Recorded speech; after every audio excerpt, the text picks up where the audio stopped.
4 explosive Stoic methods to defeat your enemy without fighting. Welcome to Stoic philosophy for life, where silence builds strength, discipline shapes destiny, and wisdom leads the way. There is a war that every man must face, but it is not fought with swords, fists, or anger. It is fought in silence, where true strength is built and or lost. Your enemy does not need to be crushed by violence. He can be defeated without a single word, without a single act of retaliation, not because you've outplayed him, but because you've outgrown him. This is not weakness. This is ancient power, controlled, disciplined, ruthless in its patience. Today, we walk through 4 explosive methods forged in the fire of Stoic philosophy to destroy your enemy without ever lowering yourself. Make his hate powerless through inner indifference. The first method strikes hardest, not at your enemy, but at your ego. Your enemy will insult you. He will plot against you. He will wait for you to fall. But when he looks at you, he sees nothing.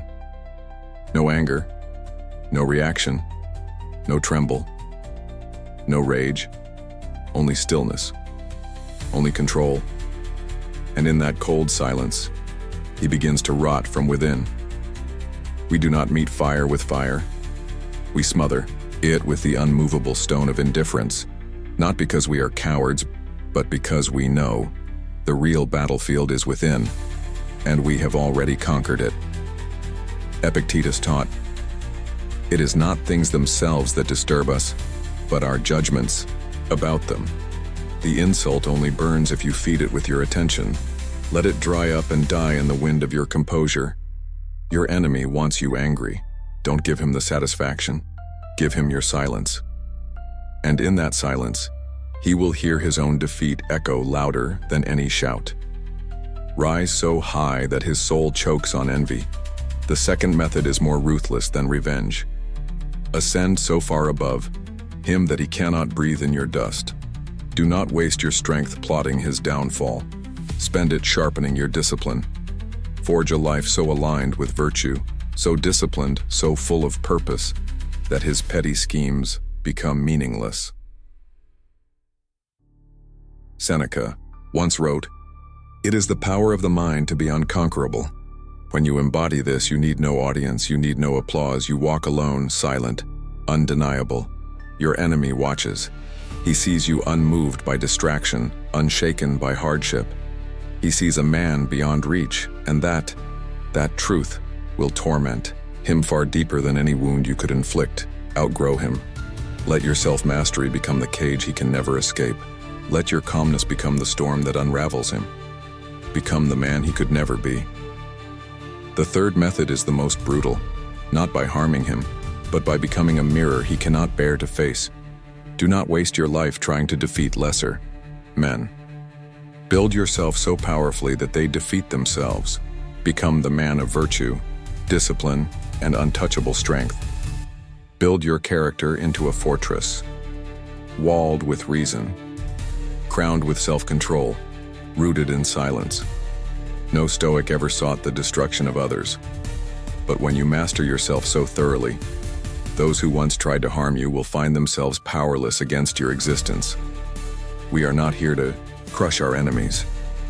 We are here to build ourselves into something so whole, so invincible, that they cannot even reach us. Let them fight shadows. Let them rage at the man they can no longer touch. This is not weakness. This is moral warfare, and it is undefeated. Use time as your greatest weapon. The fourth method is the most merciless, because it demands patience, because it demands silence. You do not strike. You wait. Because time, when aligned with virtue, is the most brutal executioner. Your enemy, ruled by emotion, will act in haste. He will betray himself with his own noise, his own greed, his own lack of control. And you stay silent. You stay disciplined. You let the natural decay of his actions destroy him. Zeno, the founder of Stoic philosophy, once said, "Man conquers the world by conquering himself, and so we conquer ourselves, quietly, relentlessly, daily. While they burn themselves out with chaos, while they crumble under their own schemes, we watch from the citadel of restraint. Their downfall is not our doing. It is the fruit of their own weakness, watered by their impatience, harvested by time. And time never misses. The Stoic way to defeat.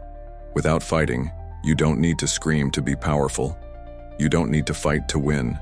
You only need to master one thing: yourself. Inner indifference, relentless self-discipline, unshakable character, merciless patience. These are the silent weapons of the Stoic warrior.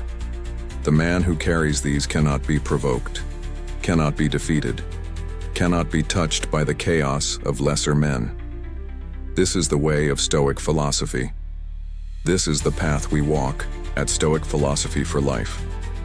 If you are ready to build the kind of power they cannot touch, if you are ready to walk the quiet, ruthless path of true mastery, then stay with us. This isn't motivation. This is Stoic medicine for the soul. And you, silent warrior, are exactly where you need to be.